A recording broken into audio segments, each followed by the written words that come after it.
Ang mabuting balita ng Panginoon ayon kay San Mateo. Noong panahong iyon, lumapit kay Jesus ang mga alagad ni Juan Bautista at ang wika, "Malimit kaming mag-ayuno, gayon din ang mga Pariseo. Bakit po hindi nag-aayuno ang inyong mga alagad?" Sumagot siya, "Maaari bang magdalamhati ang mga panauhin sa kasalan habang kasama nila ang lalaking ikinasal? Kapag wala na siya, saka pa lamang sila mag-aayuno. Walang nagtatagpi ng bagong kayo sa isang lumang kasuotan, sapagkat mababatak nito ang tinagpian at lalong lalaki ang punit. Wala ring nagsisilid ng bagong alak sa lumang sisidlang balat. Kapag gayon ang ginawa, puputok ang balat, matatapon ang alak, at mawawasak ang sisidlan.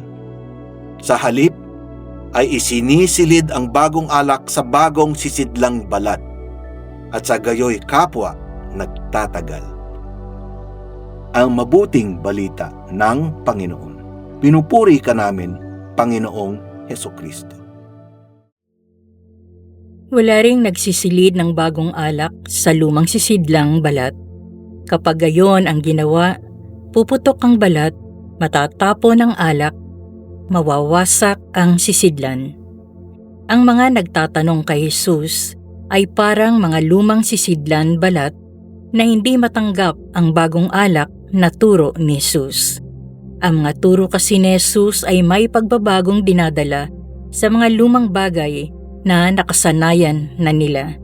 Nahihirapan na silang baguhin ang sarili nila, kaya hindi nila matanggap ang bagong daan na ibinibigay ni Jesus. Hindi ba minsan ganon din tayo? Hindi na tayo nagsisikap na unawain at ipatupad ang mga pagbabago na gustong ibigay ni Jesus sa ating mga pamamaraan. Huwag nawang maging matigas ang ating puso.